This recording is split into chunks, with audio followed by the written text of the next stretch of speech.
Hello and welcome to the Summer Rise. I'm Roshan Mohammed Salih. Last weekend, a massive pro-Palestinian demonstration took place in London to mark the 100th anniversary of the Balfour Declaration, the 1917 letter from the British Foreign Secretary which paved the way for the creation of Israel and the dispossession of the Palestinian people. But while the protesters were demanding an apology and an end to support for Israel from Britain, Prime Minister Theresa May was rolling out the red carpet for Israeli leader Benjamin Netanyahu. On today's show, we're going to examine the state of the UK-Israel relationship 100 years after Balfour. But first, here's a report on that huge demonstration last Saturday.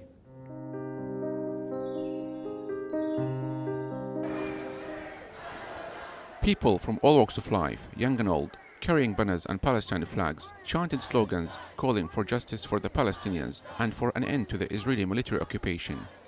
The demonstration began near the American embassy and ended outside Parliament in Westminster.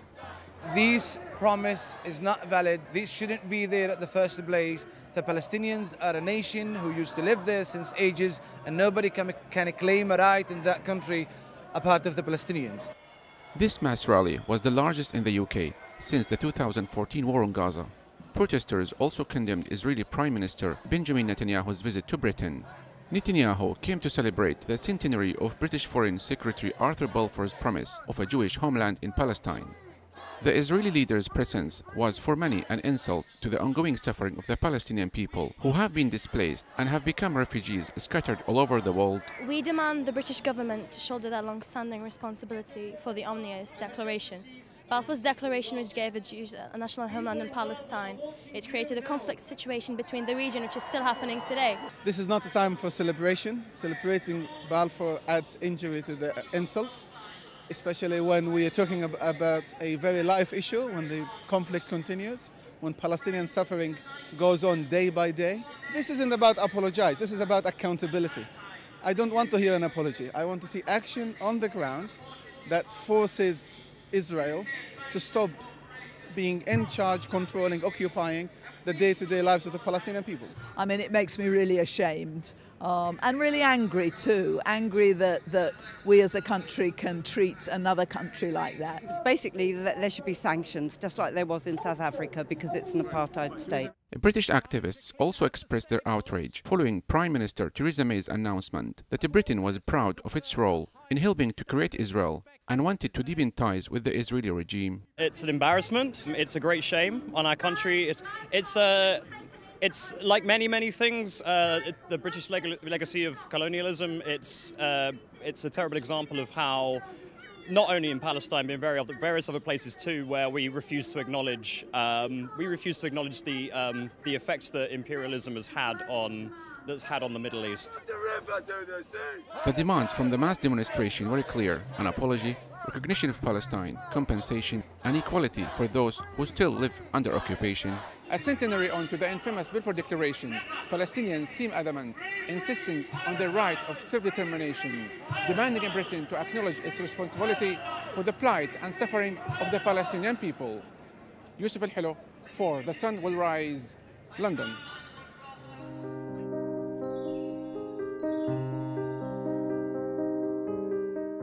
To discuss the state of the UK-Israel relationship, we have two guests in the studio with us today.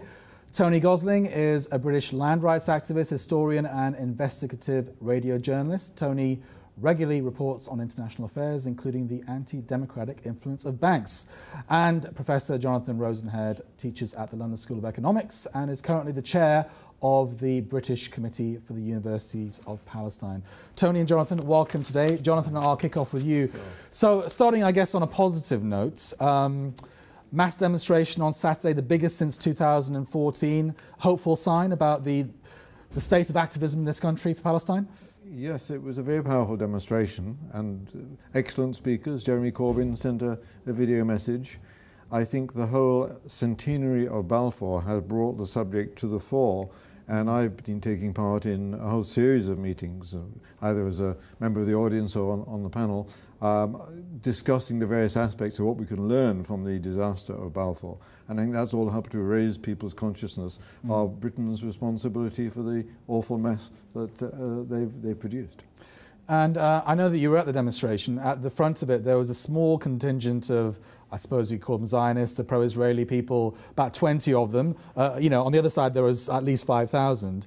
But is this a regular disrupting tactic that we're seeing from the pro-Israeli lobbies in this country? I didn't see who they were because I was about 100 yards back, but there is a bunch of people who make it their habit to come and disrupt public meetings. You know, you have a serious panel and a discussion, and some of these guys will start heckling, and they will stand up and try and block the speaker from view and hold up placards so the speaker isn't visible from behind. There's a lot of childish behaviour because they don't want to get engaged in the argument. They just want to make it very difficult to hold these meetings. And then they can claim that these meetings are likely to cause violence, and then they can get them cancelled next time. And they were calling the march anti-Semitic as well. Well, they would, wouldn't they? Even though there were Jews on the march. Yes, yes. Let me go to Tony. Tony, I want to talk about Theresa May and Benjamin Netanyahu. Theresa May's proud of the Balfour Declaration and she wants to deepen ties with Israel. Well, she shouldn't be proud of it because it's caused an absolute disaster in the Middle East, which has been backed in a way by Tony Blair and George Bush's illegal invasion in 2003. So I don't know why she's proud of it. Also, I must say about the march is I sat and watched the BBC News on Saturday evening, no mention of it whatsoever. So the spin is still going on. I think actually the mainstream press in the West is still being used to spin history, to make it appear as if the same people running Israel now were the same people who were there around about 2,000 years ago. It's just simply not true. Many of these people are Eastern European Jews who converted in the Middle Ages. So I think we really need to unravel some of the history and look at it in a real light. The truth about history is so important because it's being spun all the time right to this day. What about, if I can ask you about that, specifically Theresa May gave a speech a few days ago, and she basically said she was trying to equate criticism of Israel with anti-Zionism. So there's certain things you can't say, according to Theresa May. You can't say Israel has no right to exist like apartheid South Africa had no moral right to exist. That's anti-Semitic. You can't say that Israel is racist. That's anti-Semitic. You can't say that British Jews are more loyal to Israel than Britain. That's anti-Semitic. Your comments on that, Sir Jonathan? Well, there's been an attempt worldwide to spin a sort of totally, well, I was going to say fake, but certainly extremely biased definition of anti-Semitism so that it will incorporate most criticisms of Israel, or it can be alleged that anyone criticizing Israel is possibly doing from anti-Semitic motives. And Theresa May, in a great rush last December, accepted that as government policy. Of course, it doesn't have any legal effect, but it has a chilling effect because local authorities and universities around the country are now under some pressure to prevent meetings which any Zionist may claim is likely to criticize Israel because that might be anti-Semitic. So this is part of the pushback by the Israelis and their supporters against the great unpopularity that their actual actions have among the British population. Yeah, it seems as though in a way they've kind of given up trying to address the argument, and they're just trying to shut down the messenger by saying you're an anti-Semite and you don't have you'll be no platformed effectively. Yeah, and of course I'm Jewish, and I was part of a Jewish bloc of marchers of half a dozen different organisations or more on the march. Many Jews do not share that view. There was many Jews on that march. Have you ever been called anti-Semitic yourself? Certainly I have, yes. Yeah. And what is your response to that? I'm a Jew. No, that's not. No. There are very odd, peculiar Jews who seem to have something against being Jewish, but that's so trivial. There is a concept called the self-hating Jew, which is something invented by Zionists, so that when a Jew says that they don't like what's going on in Israel, they can say, oh, he's just a self-hating one. Yeah. But it's an invented category. Tony, I want to just get through a few other things that Theresa May said during that speech. She said, get your response to them. She said that Israel is a model society, a free and an open society, the implication being that it's in a sea of authoritarian dictatorships. It's a shining example.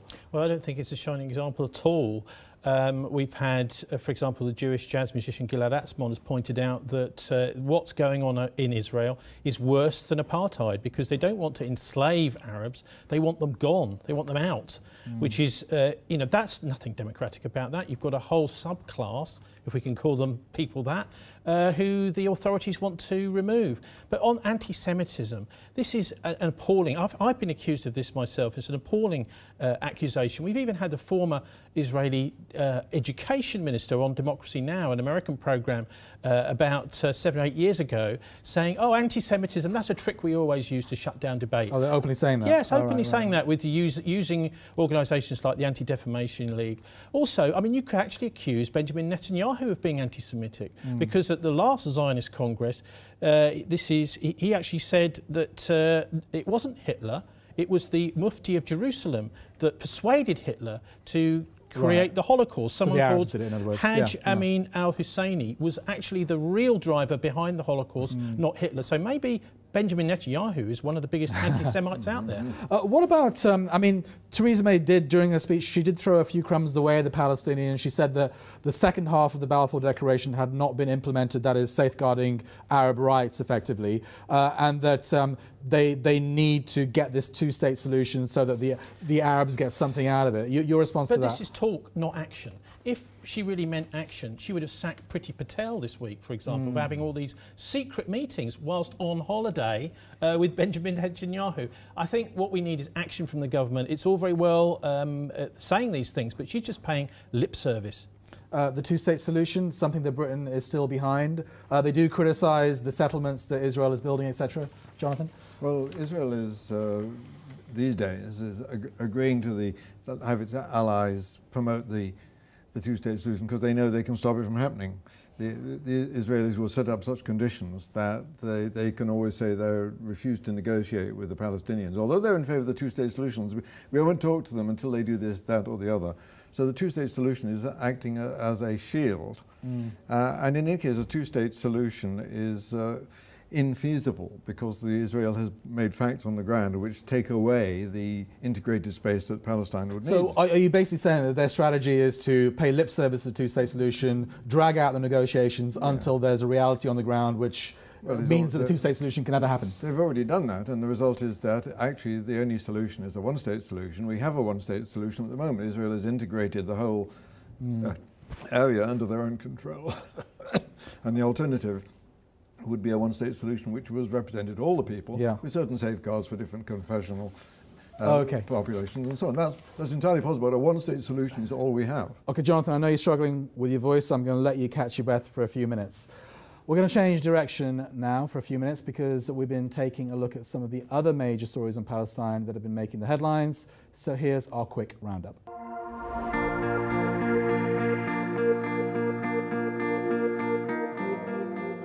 Thousands of Palestinians have been demonstrating against Britain on the anniversary of the Balfour Declaration. Britain's promise to Zionists to create a Jewish homeland in Palestine. Palestinians see the declaration as a harbinger of their Nakba, or catastrophe, which resulted in the mass displacement following the creation of the Israeli regime in 1948.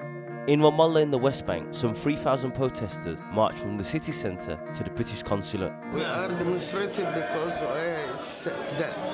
it's the day of Balfour.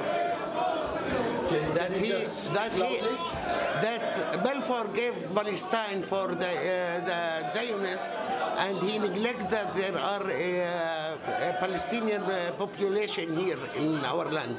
The land is not belongs to Balfour, and we are Palestinian, and we are living here, and we are following our issue till we succeed. Today, the Palestinian people raise their voice against this promise to the Israeli state.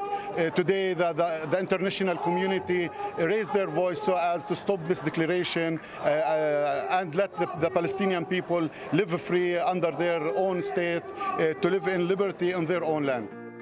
Meanwhile, hundreds of Palestinians protest in Jabaliyah in the Gaza Strip to mark a century since the Balfour Declaration. We announced at this rally the resumption of the Intifada. We declare that we're holding on to our land and our struggle, and we'll reclaim our land through one way, and that's resistance, and not through diplomatic or political methods, even if Britain apologises. What are we gaining from this? Hamas has handed over control of Gaza's border crossings with Israel and Egypt to the Palestinian Authority. The move is Hamas's first tangible step towards implementing a reconciliation deal with the rival Fatah movement. After a decade of Hamas rule, the group's security forces and border control agents were seen pulling away from the crossings that facilitate the movement of cargo and people in and out of Gaza. Representatives of the Fatah-dominated Palestinian Authority quickly took up positions. And finally, more than 7 bodies of Palestinian resistance fighters have been recovered by Israeli troops on the Gaza side of the frontier, raising the death toll to 12. The discovery came days after funerals were held for 7 fighters belonging to Hamas and Islamic Jihad, who were killed in the southern Gaza Strip town of Khan Younis when the Israeli military detonated an underground tunnel. Israel is withholding the bodies in order to pressure Hamas to return the remains of soldiers who were captured during the 2014 war on Gaza.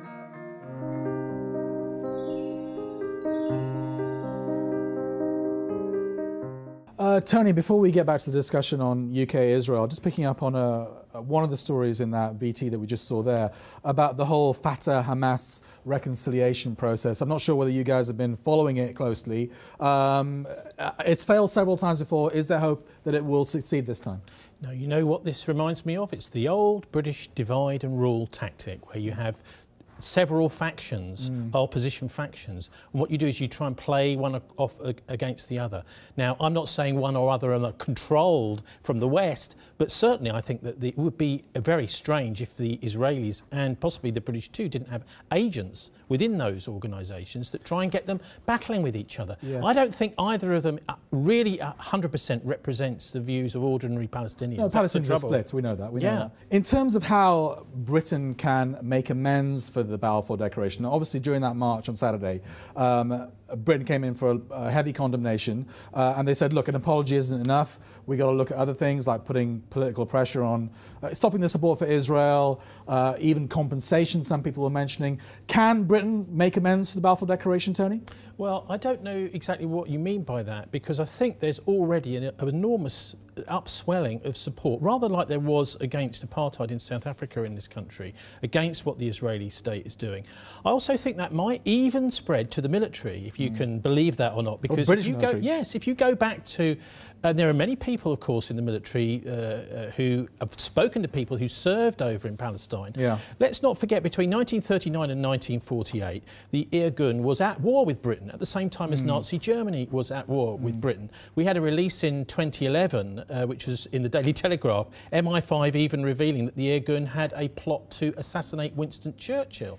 So I think we need to just be a little bit aware that what Theresa May is saying in no way represents the views of Britain. Even though we're supposed to be a democracy, she wasn't even elected as a Prime Minister. She was appointed as a Prime Minister, and 120,000 members of the Conservative Party didn't get a chance to vote. Jonathan, in terms of how Britain can make amends, what practically can they do within the constraints of geopolitics, etc.? Well, I think it's there is apologies are neither here nor there. I think it'd be quite a nice symbolic thing, and I know one case where it's been said they should reissue the Balfour Declaration, but with the homeland for the Jews replaced by a homeland for Palestinians, and it's at least equally valid. So there are things, symbolic gestures like that. But the situation is that the entire political elite and if you like, ruling class of Britain has been absolutely solidly Zionist for since the war. And what's happening now is, from the grassroots, there are many people who no longer accept that. There is a real gap between the leadership of most of the leadership of the Labour Party as well as the Conservatives, although not Jeremy Corbyn, and the mass of people who are fed up to the teeth with what Israel is doing and what their leaders are failing to do. Can that grassroots affect a change in the leadership? It is already affecting a change in the Labour Party, and I think there's at least a better than evens chance that the next government will be a Labour one, and at that point we should begin to see the rug being pulled from the international support for the Netanyahu regime. Let me ask both of you about Corbyn, because obviously, as you say, he stands a reasonably good chance of being the next Prime Minister. I personally have noticed he's gone a bit quiet about Palestine since he's become leader. Perhaps that's a strategic decision to focus on domestic policy while he sorts out his own... I know you're close to Corbyn, Jonathan, so what's your take on it? Well, I'm not that close to him, but we talk about him a lot, and I do know him. He was subjected to the most almighty assault on the basis that he was leading a movement that was anti-Semitic, and he was disowned by the majority of his party members. The party bureaucracy is still in the hands of Corbyn enemies. And he, I think, made a strategic decision, which I regretted, which was that the issue of anti-Semitism, as I would say, in most cases, fake anti-Semitism, which had been promoted in the Labour Party, was not a battleground he wanted to fight on. He had so many other angles that he was defending and trying to make advance on, and he let that one go, and I think that's a mistake, and eventually he's going to have to face it and say most of these accusations of anti-Semitism are actually accusations that somebody has criticised Israel. Tony, are we going to see a change in British policy towards Israel-Palestine? Well, I think what Corbyn's doing is he's capturing an enormous feeling that hasn't had an outlet for a long time, and that's that we've had this war on terror going since 2001, these illegal invasions, and regime change is supposed to be the norm now. And I think most people are absolutely fed up with it. And Jeremy Corbyn's one of the first people who's actually said, well, the war on terror is not working, is it? He's burst that little bubble. So he's, I think, able to capture that, hopefully. And we can start questioning some of these terrorist attacks as well, because I know some dual US-Israeli citizens were involved in the cover-up of the September the 11th attacks. Some people will go even further talking about Israeli involvement. Our own terrorist attacks here in London in 2005, Benjamin Netanyahu apparently got a warning that morning that it was happening, and even though it was supposed to be a surprise attack, and that the Israeli embassy went onto a high alert around about 8 o'clock that morning. Some would say that's a surprise attack. I would like to say I do not support any of that conspiracy theory stuff. I think it's this is fact. Actually, it's a fact about the Israeli embassy going onto a high alert. I heard that directly from the Scottish Herald's foreign editor who spoke to them that morning. But you are actually promoting an idea that Israel is a gigantic world conspiracy behind it's not just Israel. No, I don't think it's just Israel. You are implicating them. I actually think this is understandable because they operate in a very secretive way, but I think it does lead down a path which leads in the end to genuine anti-Semitism. I think that, well, look, let's have a little look at terrorism, because this started with us, actually, MI6 and the CIA, Operation Cyclone in Afghanistan, demonising Islam. I think it's that's probably an issue for another programme. I've let you both have your say on this, and you both made your points. But I actually don't want to talk about this during this programme because we've got about a minute left. All right, to summarise, both of you guys in 30 seconds, would you say, in terms of where the UK-Israel relationship is, public opinion is turning against Israel, pro-Palestine, but in terms of the establishment, they haven't caught up with that? 30 seconds, Tony? That's definitely the case, I think, over here. It's just a question of whether the political parties and the media, the Western media, can stop that wave of change. I don't think they can, because ultimately, I think that dam is absolutely bound to burst. Jonathan, 30 seconds? Yes. All polls show that the mass of people, not only in Britain but around the world, regard Israel as one of their least favoured countries in terms of international influence. That, in the end, the pressure of that feeling, which is growing, is bound to burst through somehow, and I hope it will be in this country soon. Okay, Tony and Jonathan, thank you very much for joining today. Thank you. That's today. Okay, that is all the time we have got. Don't forget that Summarise is still the only programme on any English language TV news channel which focuses exclusively on Palestine. Thank you for joining us, and we'll see you next week for more discussion and analysis on the Palestinian freedom struggle. Bye-bye.